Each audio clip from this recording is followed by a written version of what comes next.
Hi friends అందరికీ. మా ఊర్లో అయితే వర్షం ఫుల్గా దంచి కొడుతుంది.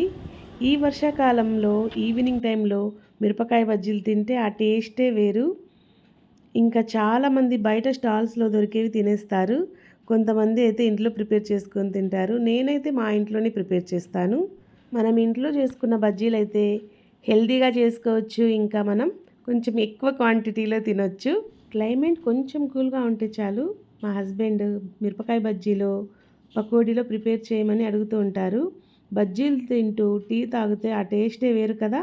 మీరు కూడా వర్షం పడితే ఎలాంటి ఫుడ్ ప్రిపేర్ చేస్తారో, ఎలాంటి ఫుడ్ తినడానికి ఇష్టపడతారో కామెంట్ చేయండి.